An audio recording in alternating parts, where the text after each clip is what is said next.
An unexpected second chance. An abandoned elderly man lives on the streets after losing everything in a cruel scam. Without warning, he crosses paths with a millionaire who carries more dilemmas than he shows.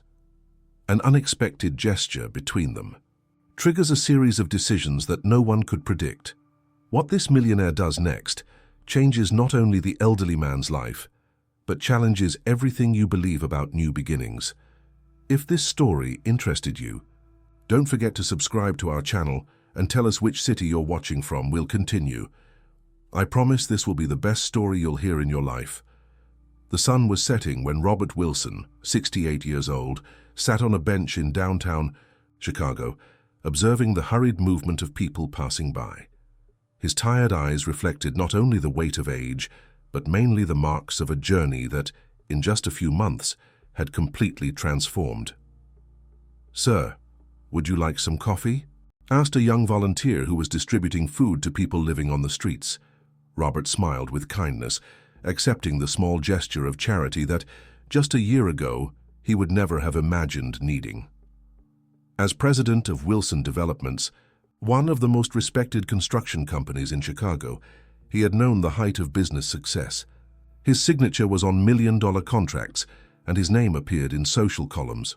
"Thank you," he replied, holding the disposable cup with trembling hands that had once signed agreements that transformed the urban landscape of the city. Night was arriving quickly, and with it the need to find a place to sleep. Robert adjusted his worn backpack, which contained his only possessions, some clothes, documents, and a faded photograph of his late wife, Helen. The longing for her tightened his chest daily, especially in moments of greatest solitude. As he walked toward an overpass where he usually spent his nights, his memories returned to the day when everything began to crumble. It was on an ordinary Wednesday when Richard Adams, his partner and friend of 2 decades, called an extraordinary meeting. "Robert, we need to talk about the future of the company," Richard said that afternoon, with a black folder under his arm and an expression that mixed seriousness and something that Robert couldn't identify at the moment. "The investors are concerned about the direction we're taking." What he didn't know was that this conversation would be the beginning of an elaborate trap. For months, Richard had manipulated documents, diverted resources, and convinced other directors that Robert was compromising the company's financial health with obsolete decisions. "Trust me, Robert, it's just a temporary restructuring," were the words that sealed his fate. In less than 6 months, he was removed from his position, his shares diluted, his assets compromised in fabricated legal proceedings. When he realized the extent of the betrayal, it was too late. Richard, along with his team of lawyers, had created a perfect scenario that placed him as the only one guilty of frauds he had never committed. The memory of these events still tormented him. The overpass was already close, and Robert hurried his pace when he saw that others were already settling into the best spots, those less exposed to wind and rain. But when he arrived, he noticed an elderly man he didn't know, shivering from cold without even a blanket. "Here, you can have this," said Robert, taking from his backpack the only extra jacket he had. "The nights are getting colder." The man, surprised by the gesture, looked at Robert with teary eyes. "Why are you helping me when you barely have anything yourself?" he asked in a hoarse voice. Robert sat down beside him and answered simply, "Because I still have something to give." This had become his philosophy in recent weeks. Even though he had lost almost everything, he discovered that helping others in similar or worse situations brought meaning to his empty days. It was as if each small gesture of generosity rebuilt a fragment of his lost dignity. In the mornings, Robert woke up early and walked to a bakery where the owner, touched by his story, allowed him to clean the place in exchange for coffee and leftover bread from the previous day. This food he shared with other homeless people, especially the elderly and sick who had difficulty moving around. "Mr. Robert, why don't you try a shelter?" the baker asked one time. "I've tried some, but they're always full. And I prefer to be around here, helping those who can't go there," he responded with a conviction that surprised even himself. The truth was that in the few shelters where he had secured a spot, he felt even more out of place.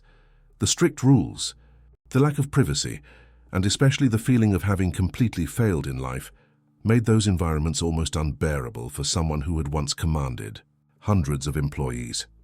It was on a Thursday afternoon, while organizing a small line of people to receive donations from a local NGO, that Robert saw Edward Morgan for the first time. The man, approximately 45 years old, wore an impeccably tailored suit and observed the scene with a mixture of curiosity and discomfort. Edward had just left a meeting in a nearby commercial building and was walking toward the parking lot when he saw that white-haired gentleman with simple but clean clothes methodically organizing the distribution of food. There was something in the posture of that man, in the natural authority with which he coordinated people, that completely contrasted with the scene. Impulsively, Edward took his wallet from his pocket and approached. "Here, this might help you." "All," he said, extending several $100 bills. Robert looked at the money, then at the well-dressed man, and with an education that surprised Edward, responded, "I appreciate your generosity, sir.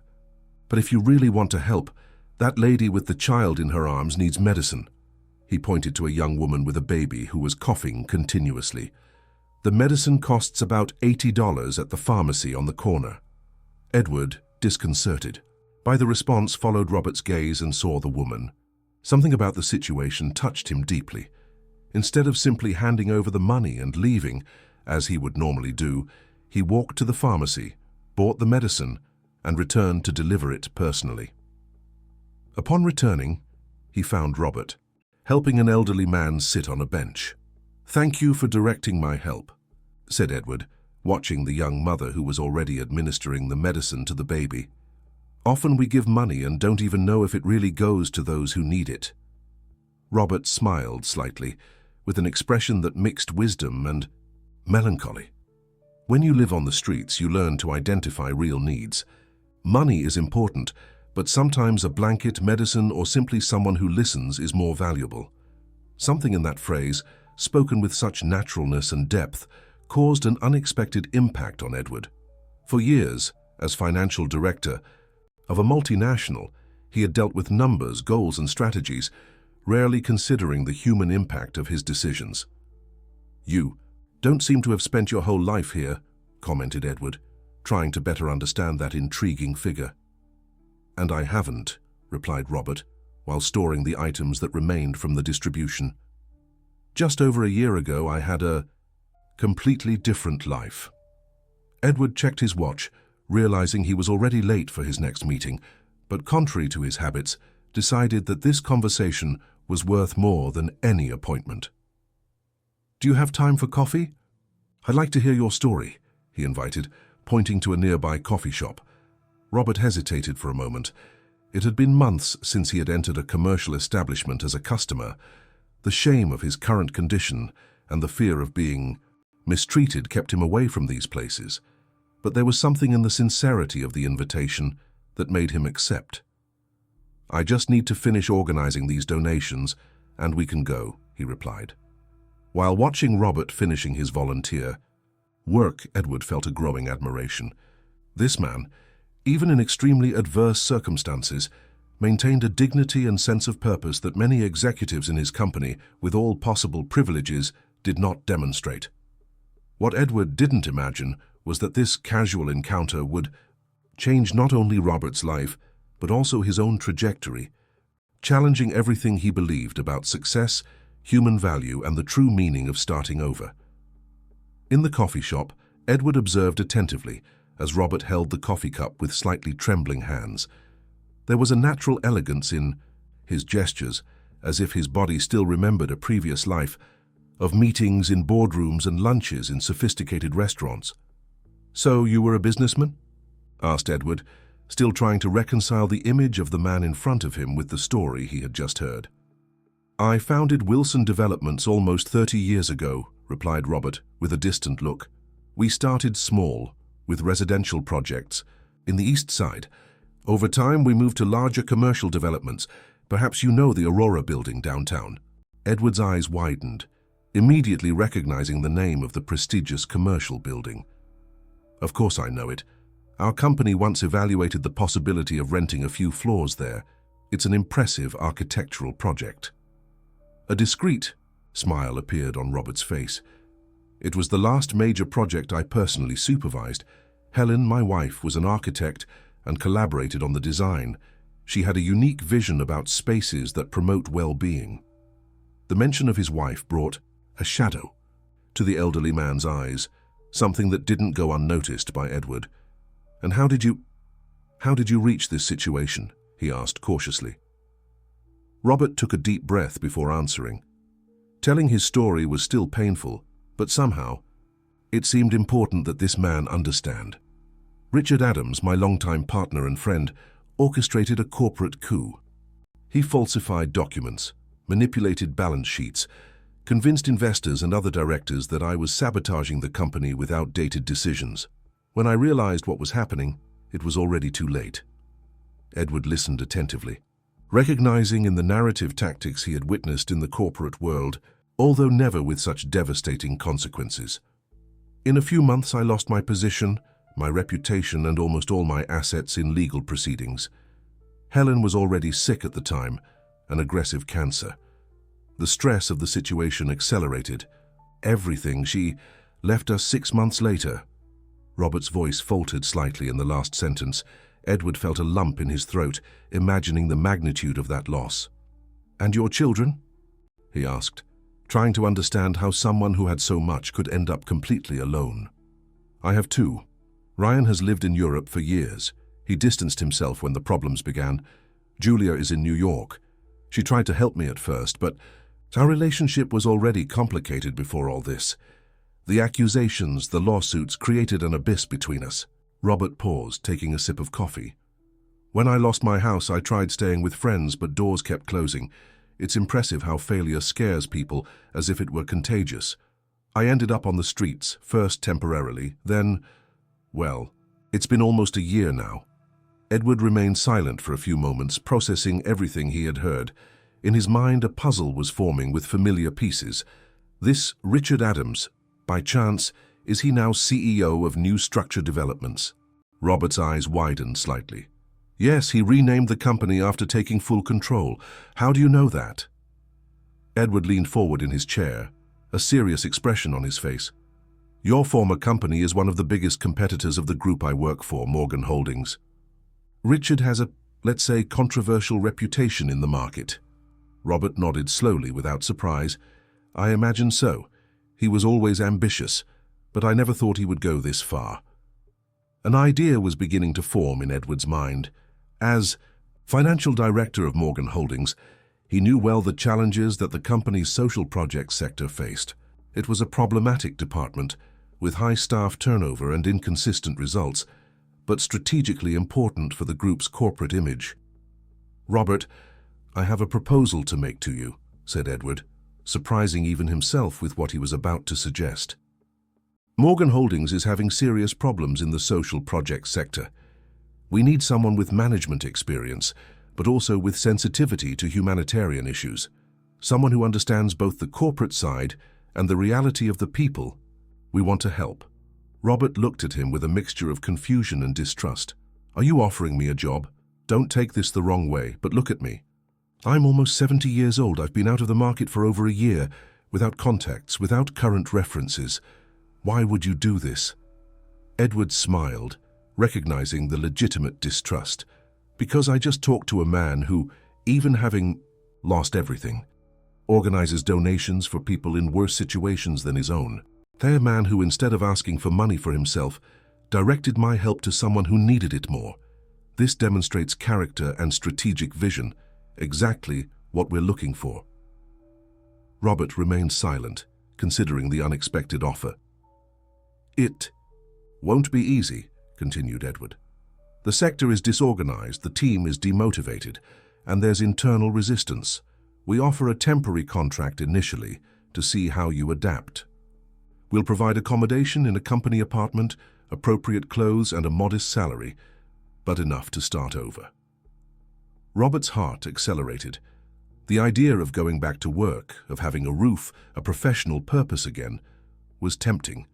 But the fear of failure, of not being able to adapt to new technologies, to new ways of working, was also real. "Why would I accept?" he asked, more to himself than to Edward. because this could be a chance not only to rebuild your life, but to use your experience to help others in a structured way, with resources you would never have on the streets," Edward replied with sincerity.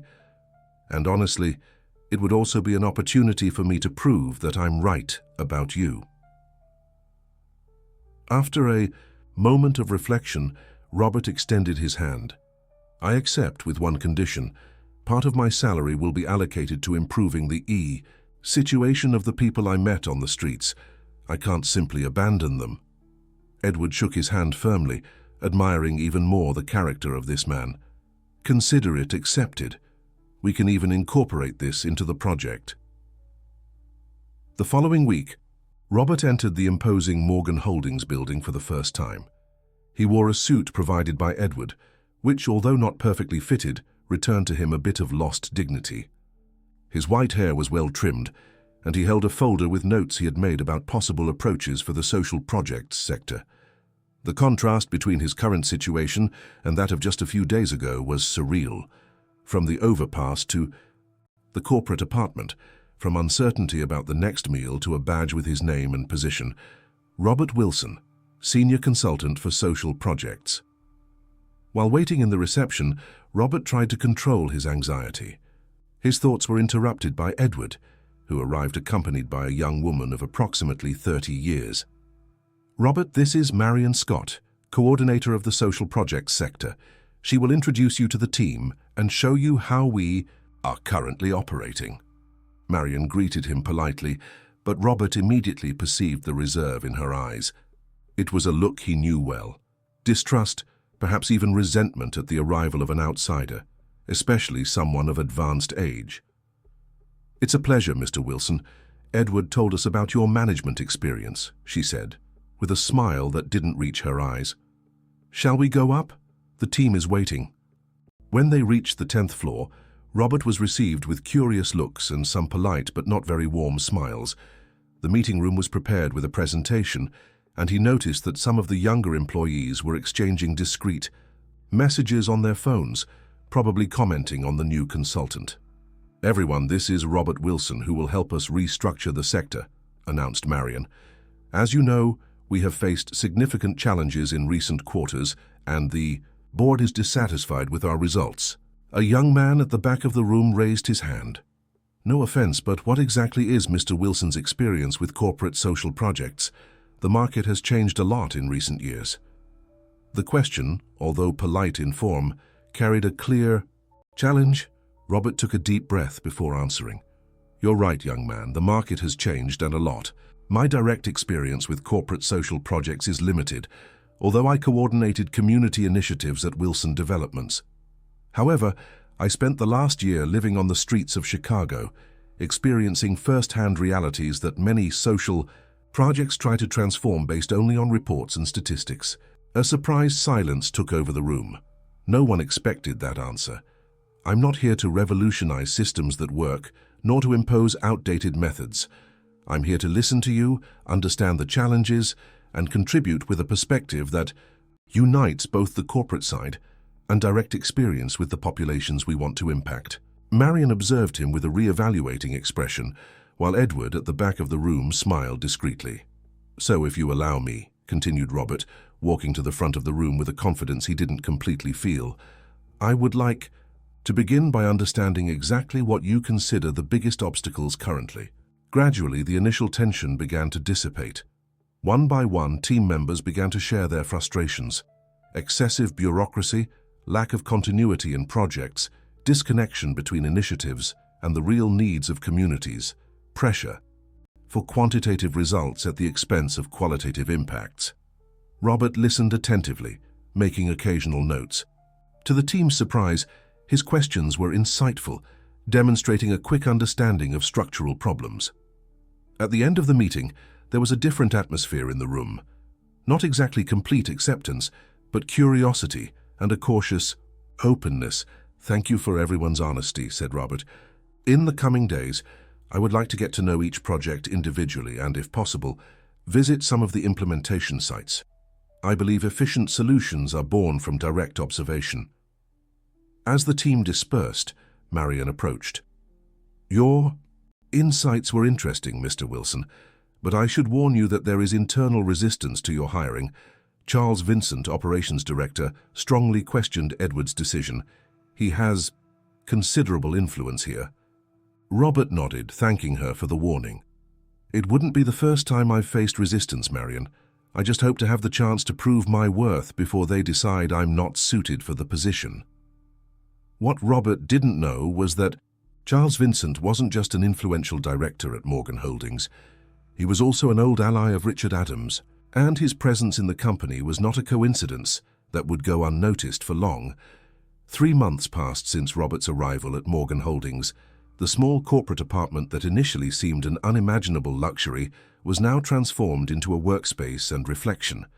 On the walls, maps of the city marked implementation points for social projects. On the desk, reports and case studies that he reviewed every night. The adaptation hadn't been easy. In the first weeks, Robert faced difficulties with the company's digital systems, frequently needing help from Matthew, a 20-year-old intern who, unlike other colleagues, showed genuine willingness to help him. "Mr. Robert, I created a simplified manual to access the main systems," said Matthew one afternoon, handing over some printed sheets with detailed instructions. "I marked each step with different colors. It's easier to follow." That simple gesture of kindness meant a lot to Robert, who struggled daily against the feeling of technological inadequacy. "Thank you, Matthew. You can't imagine how much this helps me," he replied with sincere gratitude. The nights were dedicated to study. Robert watched online tutorials, made meticulous notes, and practiced the procedures he had learned during the day. The determination that had kept him alive on the streets now fueled his professional reintegration. Gradually, his presence began to make a difference. Instead of imposing drastic changes, Robert adopted an active listening approach. He talked individually with each team member, valuing their experiences and frustrations. In meetings, he encouraged the more timid ones to express their ideas, creating an environment where everyone felt heard. "The problem isn't a lack of ideas or competence," he explained to Edward during an evaluation meeting. "It's the disconnection between what the board expects and what the team knows is necessary in the field." The first major transformation came when Robert suggested that part of the weekly meetings be held at the actual project implementation sites, not just in the company's air-conditioned offices. "We need to feel the smell, hear the sounds, understand the real context," he argued when the idea was received with resistance by some managers. "Reports don't capture the essence of the challenges." Surprisingly, it was Marion, initially so reserved, who most supported the proposal. "Robert is right. We've been developing projects for years without ever really understanding the environment in which they'll be implemented," she defended, to the astonishment of many. The first field visit transformed the team's perspective. In a community on the outskirts of Chicago, where Morgan Holdings financed a professional training project with very low participation, Robert noticed something that no one had perceived. The class schedule coincided with the only period when water was available in the residences. "How do you expect people to choose between learning a trade and having water for basic needs?" he questioned, immediately proposing a reorganization of the schedules. 2 weeks later, participation in the project had doubled. Small victories like this began to accumulate. Robert, with his life and business experience, identified gaps that reports and metrics didn't capture. His management style, less hierarchical and more collaborative, inspired the team. Not everything, however, was progress. Charles Vincent, the operations director, observed with growing discomfort the positive influence that Robert exerted. During a board meeting, he didn't hide his opinion. "Edward, I understand your social experiment with Mr. Wilson, but we need to be realistic. He isn't familiar with the new impact methodologies. He doesn't master the analytical tools we use, and frankly, his presence has caused some discomfort among more traditional partners." Edward remained calm in the face of the thinly veiled provocation. "The IB numbers don't lie, Charles. The social projects sector has shown a 28% increase in operational efficiency since Robert's arrival.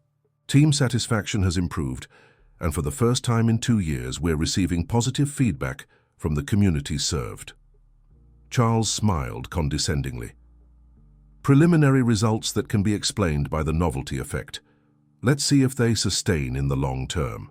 What Edward didn't know was that Charles had initiated a discreet campaign to undermine Robert's authority.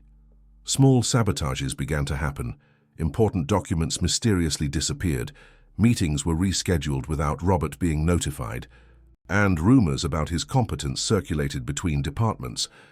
Robert perceived the maneuvers, but chose not to confront directly. Instead, he redoubled his efforts and developed alternative communication systems with the team, circumventing the obstacles that arose. It was during this turbulent period that Edward decided to take a risky step, try to reconcile Robert with his distant children.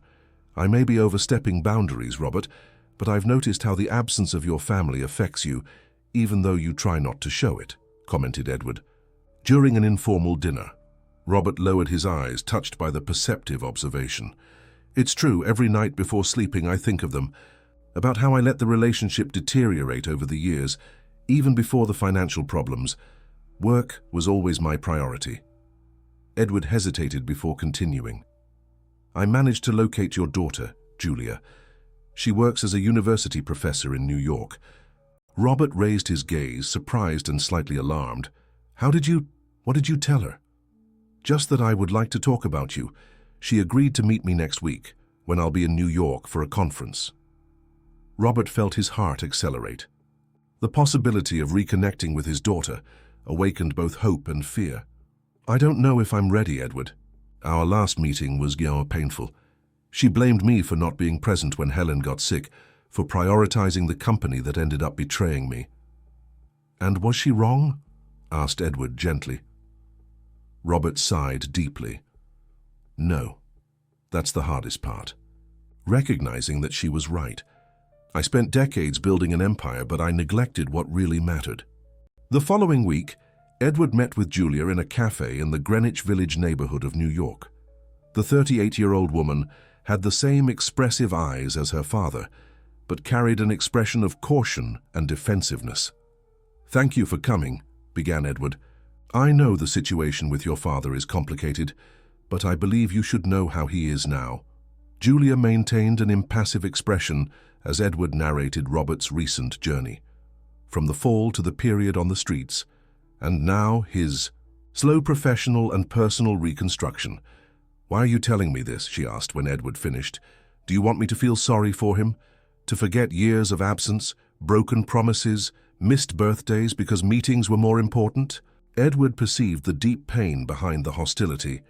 I'm not asking you to forget anything, Julia, just to consider that your father is a different man today.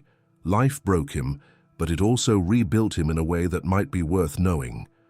Julia remained silent for a few moments, visibly struggling against conflicting emotions. Do you know that he missed my mother's funeral because he was trying to save the company?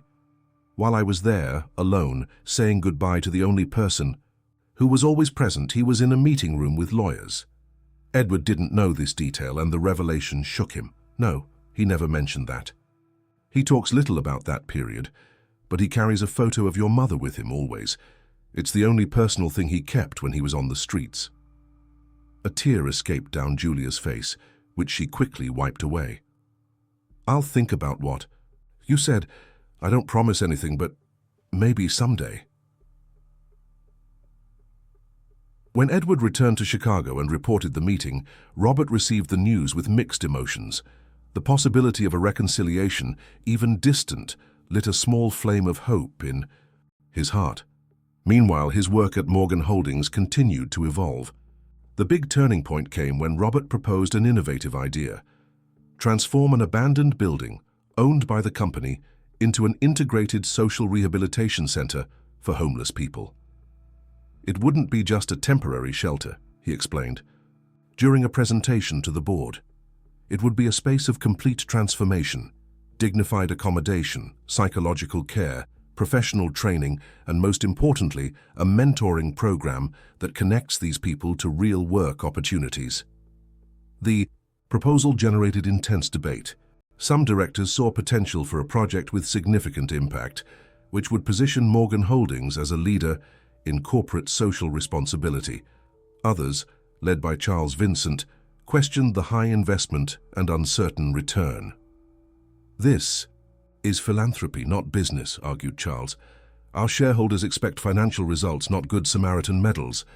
Edward, who chaired the meeting, realized he needed a more compelling argument to make the project viable. "What if it wasn't just philanthropy?" he intervened. "What if we transformed this center into a social innovation laboratory where we would test models that could be replicated by city halls and governments? There's a growing market for consultancies specialized in urban and social solutions." The perspective of a potentially profitable model changed the tone of the discussion. After hours of debate, the board approved an initial budget for the project, with the condition that it present measurable results in 6 months. Robert could hardly believe it when he received the news. The idea that had been born from his own experience on the streets now had a chance to become reality, impacting hundreds of lives. "We did it, Edward. We did it," he exclaimed with teary eyes. "Do you have any idea how many people we can help?" Edward smiled, genuinely sharing his friend's joy. "Yes, but it won't be easy. Charles and his group will monitor every penny spent, every decision made. We need to be impeccable in execution." The following weeks were of intense work. Robert personally led the selection of the team that would operate the center, prioritizing professionals who combined technical competence with human sensitivity.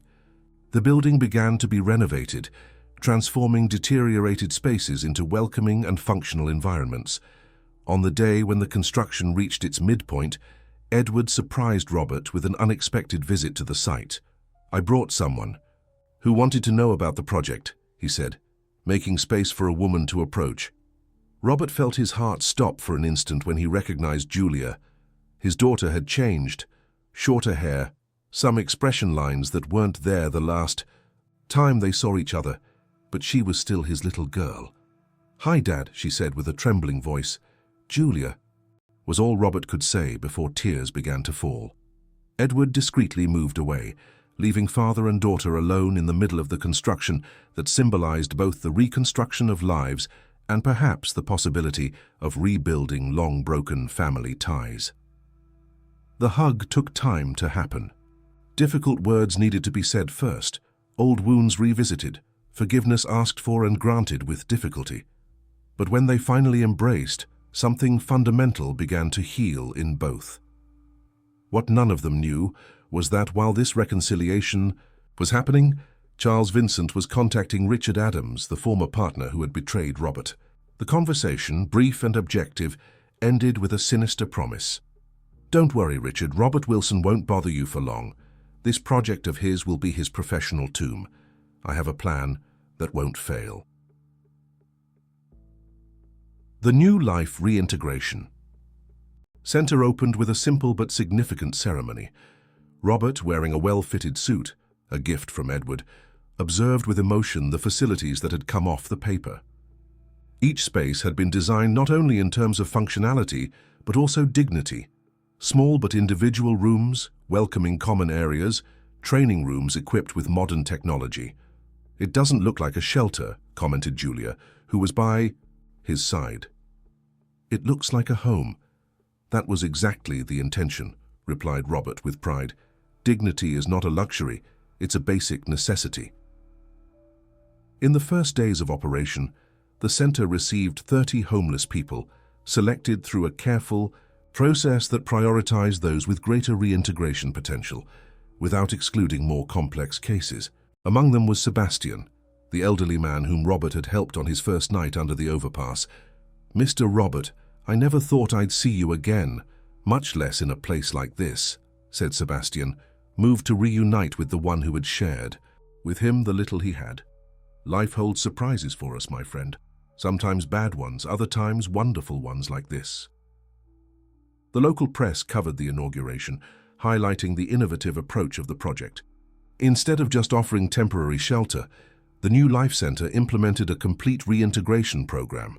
Psychological support, healthcare, professional training, and most revolutionary partnerships with companies for hiring participants. After the preparation period, the initial success exceeded expectations, In just 2 months, 12 residents had already secured formal employment and begun their transition to independent housing. Stories of transformation started to circulate, attracting the attention of other companies, the City Hall, and even a national television network, which produced a special report about the project. "This is just the beginning," Robert explained during an interview. "We are documenting each step, each challenge, to create a replicable model in other cities. Homelessness is complex, but it's not irreversible when there is a true commitment to human dignity." Behind the scenes, however, the situation was not so idyllic. Charles Vincent intensified his sabotage attempts, now more direct and aggressive. During a board meeting, he presented a detailed report questioning the financial viability of the center. "The costs per person served are 3 times higher than the industry standard," he argued.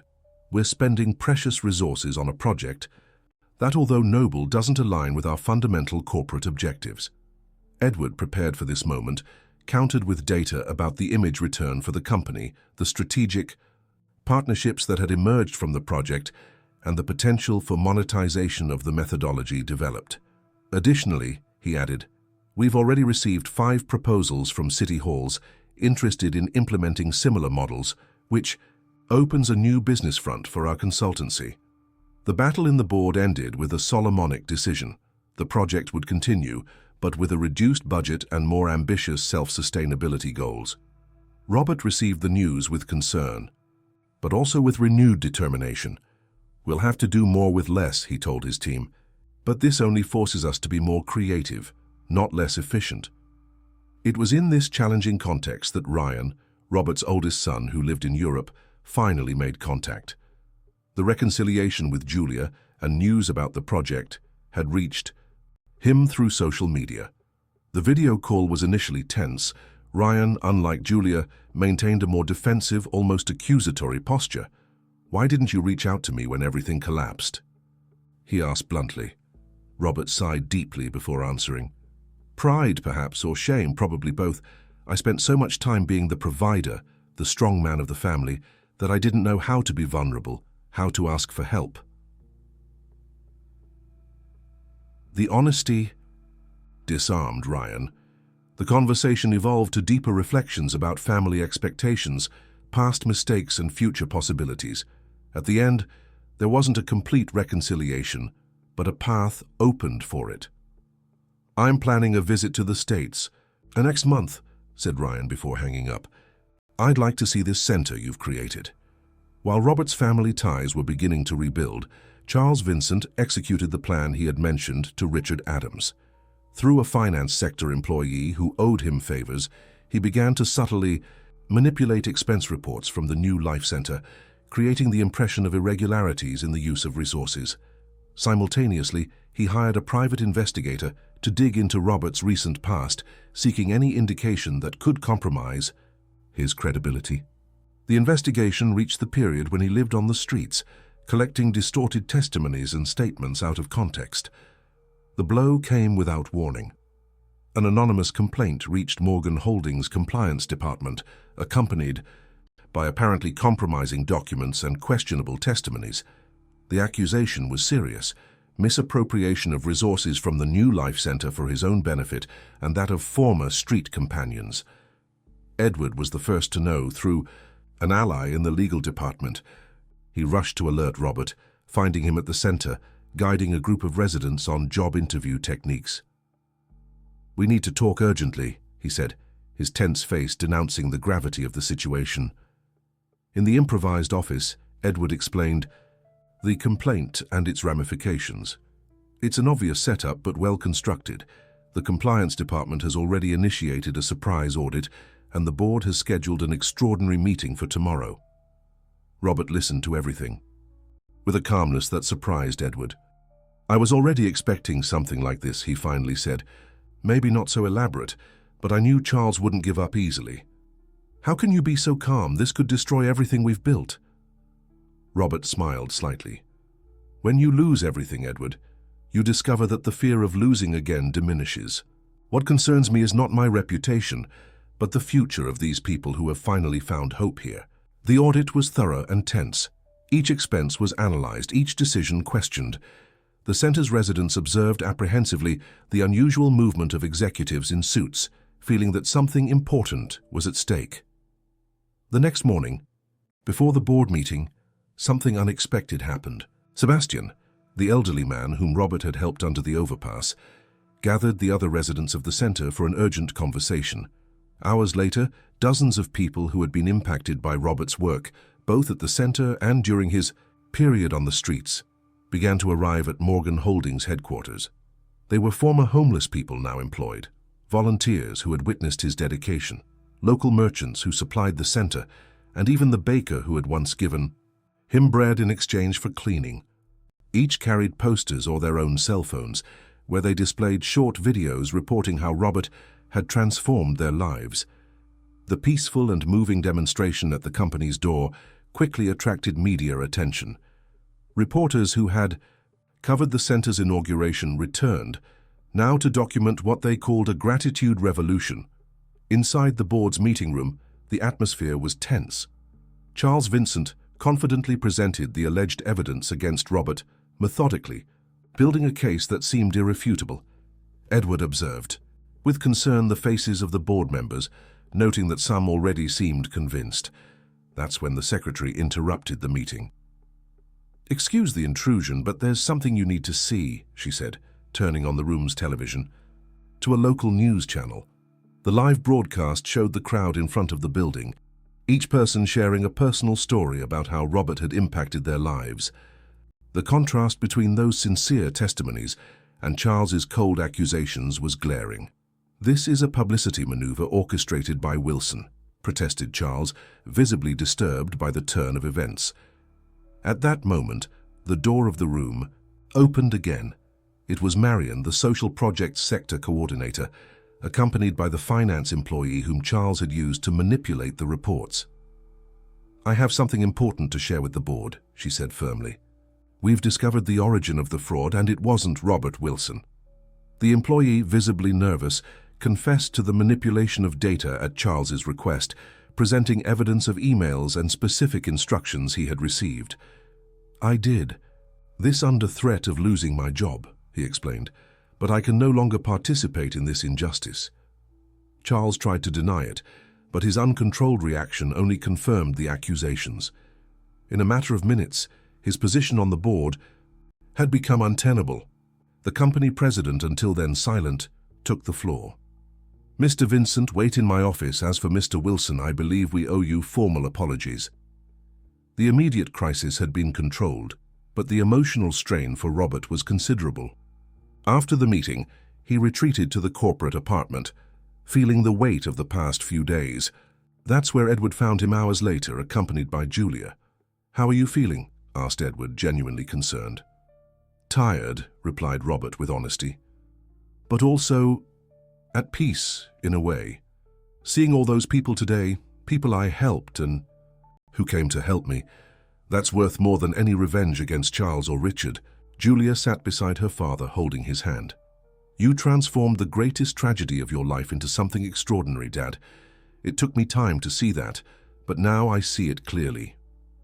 In the following weeks, the story of Robert and the New Life Center gained even more visibility. Charles Vincent was removed from the company, and internal investigations began to reveal connections between him and Richard Adams that went far beyond the recent case. There were indications that both had collaborated in other questionable operations, which would eventually lead to formal proceedings. The president of Morgan Holdings, impressed with the positive impact of the center and with the integrity demonstrated by Robert, decided to significantly expand the project. What had begun as an experimental initiative now became one of the flagships of the company's social responsibility. "We want to open 3 more units next year," he announced during a special ceremony, "and Mr. Robert Wilson will be the general director of this expanded program." The news was received with enthusiastic applause. Robert, moved, shared the moment with Edward, Julia, and, to his great joy, Ryan, who had advanced his visit to the United States after the recent events. I think that a year ago I was sleeping under an overpass," commented Robert, his voice breaking. And now you're changing the system from the inside out, completed Ryan with genuine admiration. The New Life Center continued to evolve. Former residents who had reintegrated returned as volunteer mentors. Companies that initially hesitated to hire program participants now competed for the professionals trained there. The model began to be replicated in other cities, always with the direct consultancy of Robert and his team. 1 year after the inauguration of the first center, during the opening ceremony of the third unit, Robert took the stage accompanied by his children and Edward, who more than a boss had become a true friend. "When I lost everything, I discovered what really matters," he said at the microphone. "It's not titles, material possessions, or prestige. It's the ability to extend a hand to those in need, even when your own hands are empty." The audience listened in respectful silence, many with tears in their eyes. This center is not just a place of shelter. It's a practical manifesto that says no one is disposable. Each human being carries a unique potential that deserves to be honored. Each interrupted story deserves continuation. At the end of the speech, Robert announced the creation of a special educational program within the center, the Helen Wilson Institute, in honor of his late wife, dedicated to offering training in social architecture for young people from vulnerable communities. Helen always believed that well-designed spaces transform lives. This institute will be her voice continuing to echo in the world. In the following years, Robert's work expanded far beyond what was originally imagined. The New Life Center model was adapted to different realities, from rural Appalachia to inner-city Detroit. Robert became a national reference in social reintegration policies, invited for lectures, government consultancies, and international programs. Richard Adams, by irony of fate, ended up facing his own legal problems, completely disconnected from Robert. His questionable business practices finally caught up with him, resulting in lawsuits and the ruin of his reputation. When the news reached Robert, his reaction surprised many. "I don't feel joy in his suffering," he commented. "I just hope that, as happened to me, he finds a greater purpose through this fall." On a sunny afternoon, 5 years after that first meeting at the food distribution, Robert and Edward walked through the complex that now included housing, vocational, school, social business incubator, and a cultural center. "Remember when you offered me money that day and I refused?" asked Robert with a smile. Edward laughed, recalling the moment that had changed his life too. "How could I forget? It was the first time someone refused my money to indicate a better way to help. Did you know that same night I almost gave up? I was exhausted, hopeless. I thought nothing made sense anymore. It was your small gesture of genuine attention that gave me strength to continue one more day." Edward stopped walking, impacted by the revelation. "You never told me that." "Because only recently did I understand how decisive that moment was. Sometimes a single gesture of humanity can change the course of an entire life." The two men, now united by bonds that transcended the professional relationship, observed the movement of the complex, people teaching and learning, rebuilding, their lives discovering talents, regaining dignity. "You know what I learned in this entire journey?" asked Robert, contemplating the sunset that bathed the place with golden light. "That our greatest falls can be the beginning of our most important mission, that losses can transform into much greater gains, and that true wealth lies in the ability to share, even when it seems we have nothing left." The gentle afternoon wind carried voices, laughter, and the murmur of new beginnings. The story of Robert Wilson, which had begun with a betrayal and continued under an overpass, had transformed into a living legacy of hope and reconstruction that would continue far beyond him. "Never stop believing in the power of compassion," he whispered to himself, the words carried by the wind to whoever might hear them and, more importantly, to whoever might live them. Dear listeners, we hope that Robert Wilson's journey has touched your hearts. To continue this emotional experience, we've prepared a special playlist with equally inspiring stories about new beginnings and transformations. Find it here by clicking to the left. If this narrative awakens something in you, don't forget to subscribe to our channel and leave your like on this video.